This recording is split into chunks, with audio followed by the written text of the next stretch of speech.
എന്നോടും പലരും ചോദിച്ചിട്ടുണ്ട്, ഈ വയസ്സായ തള്ളമാരൊക്കെ മോനെ കൊണ്ടുവന്നില്ലേ എന്ന് ചോദിച്ചു. അപ്പം ഞാൻ പെട്ടെന്ന് ആലോചിച്ചു, ദൈവമേ എനിക്ക് മോനല്ലല്ലോ മോളല്ലേ, മോഹനലാലനെ അതിങ്ങനെ പറയുമായിരുന്നു. മോഹൻലാലിന്റെ ചേച്ചിക്കും അങ്ങനെ ഒരു തീർച്ചയായിട്ടും എനിക്ക് സ്വന്തം മകനെ പോലെയാണ്. ഞാൻ പ്രസവിച്ചില്ലെങ്കിലും എനിക്ക് സ്വന്തം മോനാണ് അയാൾ. അതുപോലെ ഈ തനിയാവർത്തൻ സിനിമയിലെ ഉഗ്രം പടമാണ് സുബി മലയാന്റെ. അതിൽ മമ്മൂട്ടിയുടെ അമ്മയാണ്. അതിൽ അവസാനം ഈ മമ്മൂട്ടിയുടെ വട്ട് സഹിക്കാൻ വയ്യാതെ അവസാനം ഒരു നിവൃത്തിയില്ല എല്ലാം നൽകുമ്പോൾ സ്വന്തം അമ്മ തന്നെ ചോറിൽ വിഷം വെച്ച് കൊടുക്കുന്നത് ഭയങ്കര. ഞാനൊക്കെ സിനിമ കണ്ടിട്ട് ഈ ആകാശദൂത് പോലെയൊക്കെ ഏറ്റവും കൂടുതൽ കരഞ്ഞിട്ടുള്ള പടമാണ്. മലയാളത്തിലെ ഏറ്റവും നല്ല 10 പടങ്ങളെടുത്ത് അതിൽ തനിയാവർത്തനമുണ്ട്. ഉഗ്രം പടമായിരുന്നു. മമ്മൂട്ടി ആയപ്പോഴേക്കും കുറച്ചുകൂടെ ഒരു അല്ലേ ഒരു എൽഡർലി ആളായിട്ട് തോന്നുമല്ലേ? അങ്ങനെയില്ല, ഇല്ല. മക്കളല്ലേ. ആരാ പറഞ്ഞ സെറ്റിൽ ആരോ പറഞ്ഞിട്ടുണ്ട് ഇങ്ങനെ ശിവാജി ഗണേശൻ സാറിന്റെ അമ്മയായിട്ട് വിളിച്ച ചേച്ചി പോയില്ലെന്ന് പറഞ്ഞു.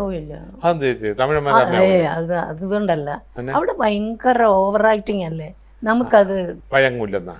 അതുകൊണ്ടാണ് എൻ്റെ ഈ സിനിമാ ജീവിതത്തിനിടയ്ക്ക് ഞാൻ സിനിമ വന്നിട്ട് ഈ പറയും 46 കൊല്ലം കഴിഞ്ഞ് ഇന്ന് വരെ ഞാൻ അന്നോട്ടുള്ള എല്ലാ മിക്കവാറും പടം കാണുമ്പോൾ ഒരു മോഡേൺ ഡ്രസ്സ് ഇട്ടോ അല്ലെങ്കിൽ ഒരു അങ്ങനത്തെ ഒരു ഡ്രസ്സ് ഇട്ടോ ഞാൻ ഇതുവരെ ചേച്ചിയെ കണ്ടിട്ടേ ഇല്ല.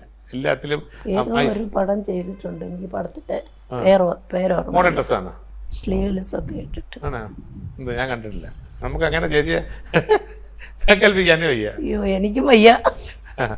മധുസാറിന്റെ അമ്മയായിട്ട് അഭിനയിച്ചിട്ടുണ്ടോ? എനിക്ക് 10-22 വയസ്സുള്ളപ്പോഴാണ് അത് അഭിനയിക്കുന്നത്.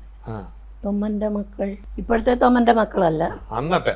പിന്നെ തൊമ്മന്റെ മക്കൾ എന്ന് പറഞ്ഞാൽ എനിക്ക് കൊട്ടാര ശ്രീനാഥ് സാറൊക്കെ ആയിരുന്നു അല്ലേ?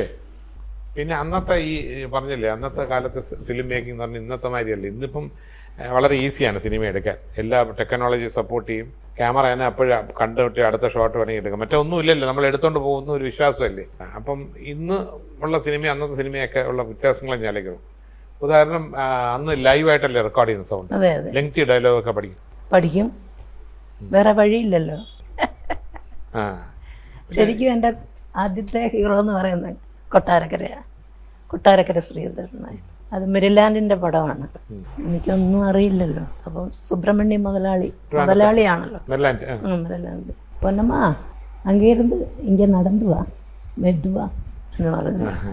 അങ്ങനെ സിനിമയുടെ തുടക്കം എന്ന് പറയുന്നത് ഏതാണ്ട് അവിടെയാണെന്ന് തോന്നുന്നു. അങ്ങേര് എല്ലാവർക്കും ഭയങ്കര പേടിയായിരുന്നു. അപ്പോൾ ഞാനിങ്ങനെ ഷോട്ടും കഴിഞ്ഞിട്ട് ഇവിടെ ഇങ്ങനെ മാറി ആരോ എനിക്കൊരു കുടയൊക്കെ വിളിച്ചു തന്നു. അപ്പോൾ എന്നെ വിളിച്ചു കയറി, ഒന്നുമാ ഇങ്ങനെ വാ. അപ്പം ഞാൻ പേടിച്ച് എന്താണാവോ ഇങ്ങനെ വിളിക്കുന്നത്, പേടിച്ചെടുത്തു ഇങ്ങനെ വെക്കാൻ തുക്കോ.